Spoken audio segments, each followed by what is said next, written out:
Hello दोस्तों। तो कैसे हैं आप? आई होप कि आप सभी अच्छे होंगे और स्वस्थ होंगे।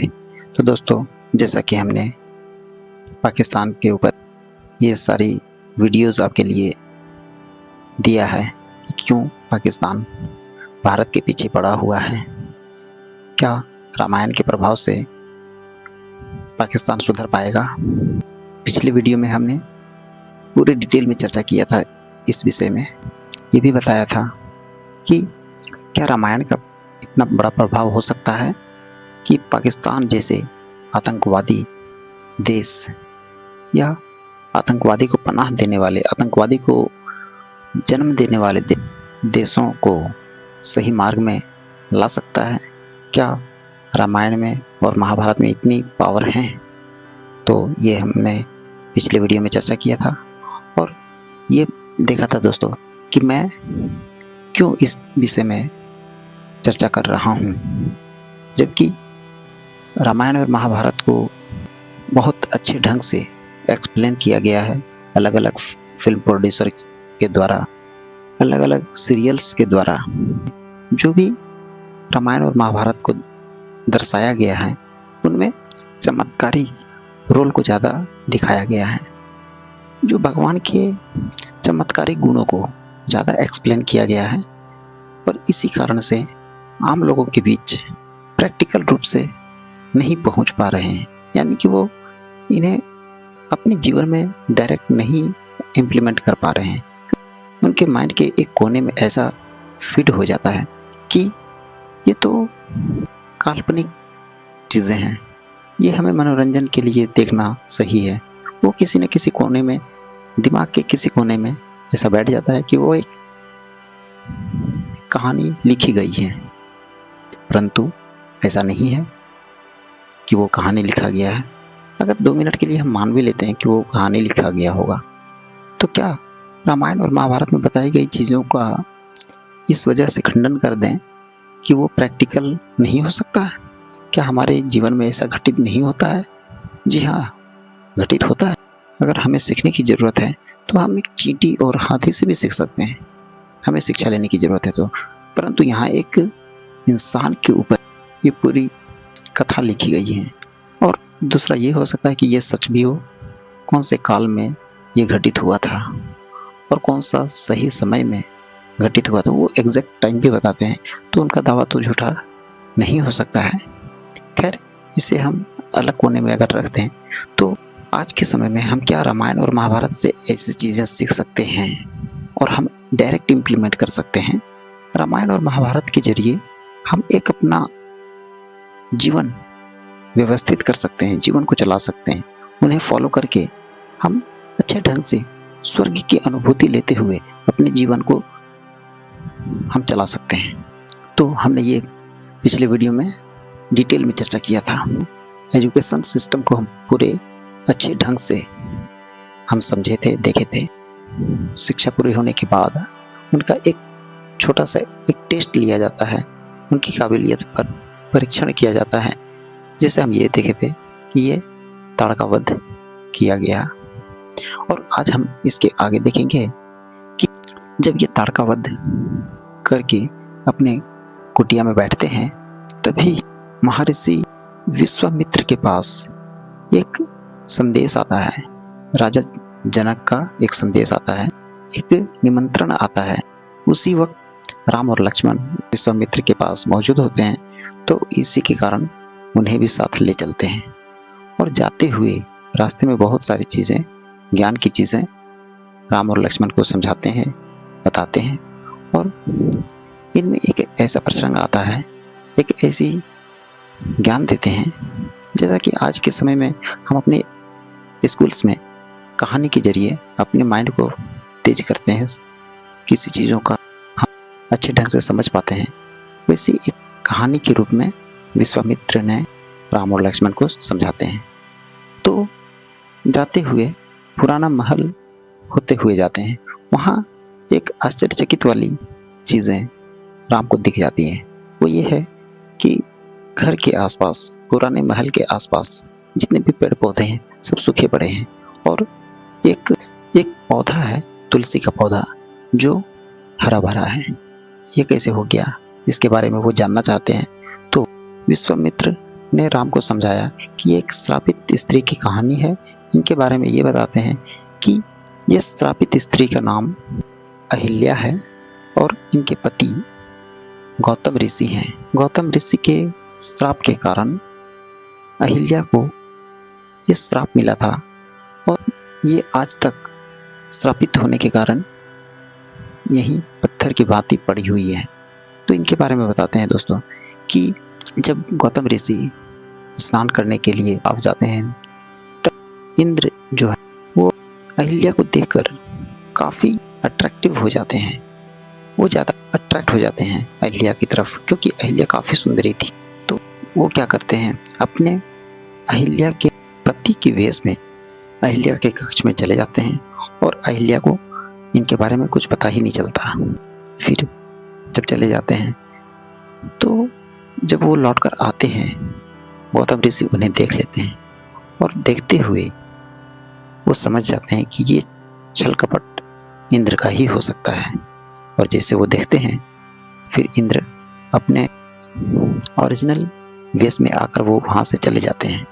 परंतु गौतम ऋषि उन्हें श्राप दे देते हैं कि तुम्हारा ये प्रयास सफल नहीं रहेगा और उन्हें ये श्राप दे देते हैं। उसी वक्त अहिल्या भी बाहर निकलती हैं और वो देखकर चौंक जाती हैं कि ये कैसे हो गया। और इतना देखते हुए गौतम ऋषि सब कुछ समझ जाते हैं कि अहिल्या के साथ छल हुआ है।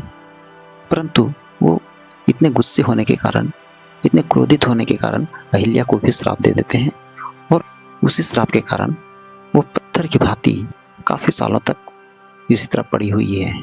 इसी श्राप से मुक्ति दिलाने के लिए श्री राम को मुक्ति दिलाने के लिए विश्वामित्र ने राम को कहा है कि आप इन्हें मुक्त कर दो।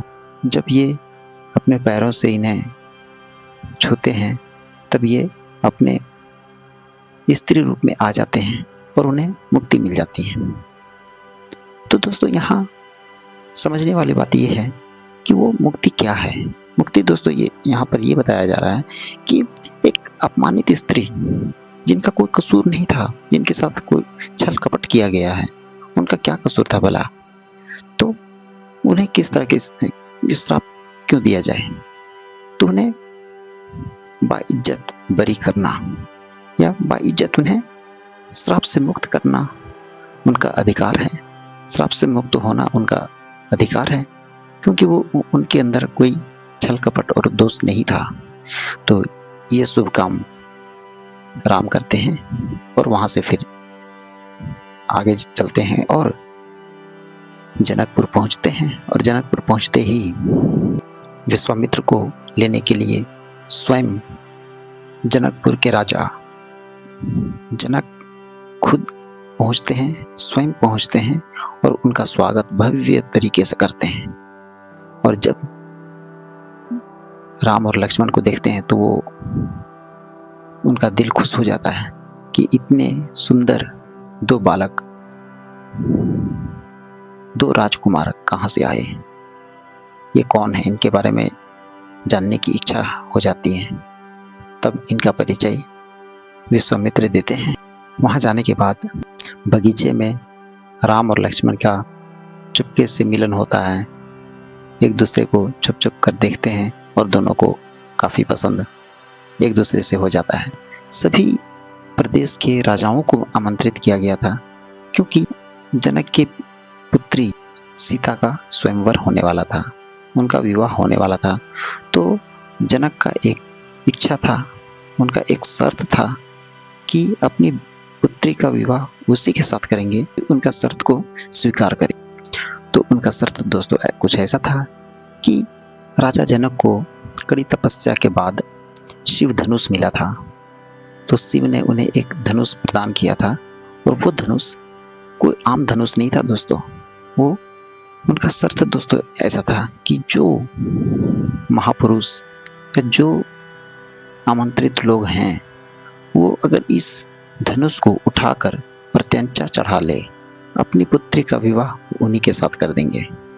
परंतु उस सभा में जितने भी लोग आए किसी ने भी प्रत्यंचा नहीं चढ़ा पाया, क्योंकि वहाँ के जितने भी लोग थे सारे के सारे अधर्मी लोग थे, झूठे थे। फिर सीता की माता और पिता दोनों परेशान हो गए, आश्चर्यचकित हो गए कि अब क्या होगा। हमने तो ये शर्त रख दिया और इस शर्त पर कोई अगर खरा नहीं उतर रहा है तब तो हमारी पुत्री अविवाहित ही रह जाएंगी, इनका विवाह हो ही नहीं पाएगा। और अगर मैं अपना शर्त वापस लेता हूँ तो हमारे कुल का अपमान होगा। तो धर्म संकट में पड़ जाते हैं। लोगों को कहते हैं कि हमने समझा था कि हमारे प्रदेश में सभी के सभी वीर महापुरुष और सत्यवान लोग हैं, परंतु आज ये साबित हो गया कि कोई ईमानदार नहीं है। धनुष उठाने की तो बात छोड़ो, इन्हें कोई हिला भी नहीं पाया। बस इतना ही लक्ष्मण उठते हैं और कहते हैं, आप हमारे राम के रहते हुए, हमारे भैया के रहते हुए, हमारे रहते हुए ये बात आप कैसे कह सकते हैं। अब बारी आती है राम की। वो क्या करते हैं, सभी को बारी बारी से प्रणाम करते हैं और सच्चे भाव से अपने कर्मों से जो उन्होंने शिक्षा अर्जित किया था, जो उन्होंने शिक्षा ग्रहण करने के जीवन में जो भी उन्होंने सीखा वो सारा इम्प्लीमेंट किया और एक शक्तिशाली राजकुमार और सत्यवान, तो उनसे एक झटके में, एक बार में ही उन्होंने शिव धनुष को एक हाथ से ही उठा लिया और एक बार में ही प्रत्यंचा उन्होंने चढ़ा दिया।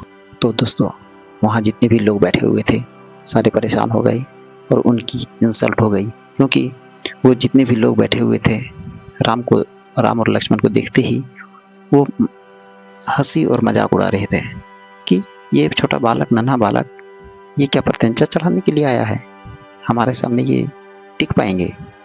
तो उनका बहुत ही ज़्यादा इंसल्ट हो गया और सीता और राम का विवाह हुआ। बड़े धूमधाम से उनका विवाह हुआ और इसी बीच राम, लक्ष्मण और भरत शत्रुघ्न एक ही बार में चारों का विवाह एक ही घर में कर दिया गया। दोस्तों, आज के समय में जो लोग वहाँ प्रत्यंचा चढ़ाने की तो बात छोड़िए, उन्हें उठाने की, शिव धनुष को उठाने की तो बात छोड़िए, उन्हें हिला भी नहीं पाया एक छोटा सा नन्हा सा बालक ही कहेंगे, क्योंकि वहाँ जितने भी महापुरुष लोग आए थे उनके सामने राम तो छोटा सा बालक ही था। तो वो फिर ये काम कैसे कर लिया। यह है दोस्तों सच्ची विद्या का परिणाम। जैसा कि हमने आपको बताया था पिछले वीडियो में, बच्चों का शिक्षा कैसी होनी चाहिए, कैसे कर्मठ बनाया जाए, इस तरह की शिक्षा प्रणाली आज जो हमारा एजुकेशन सिस्टम है ये बिल्कुल सही नहीं है। एजुकेशन सिस्टम वो होना चाहिए जो राजा दशरथ के पुत्रों को मिला। तो आप ज़रूर उस वीडियो को देखिए, किस तरह की शिक्षा प्रदान की गई और हम क्या इम्प्लीमेंट कर सकते हैं, ये भी हमने चर्चा किया है पिछले वीडियो में। तो दोस्तों, आज के लिए बस इतना ही, फिर मिलते हैं अगले वीडियो में। तब तक के लिए धन्यवाद। जय हिंद।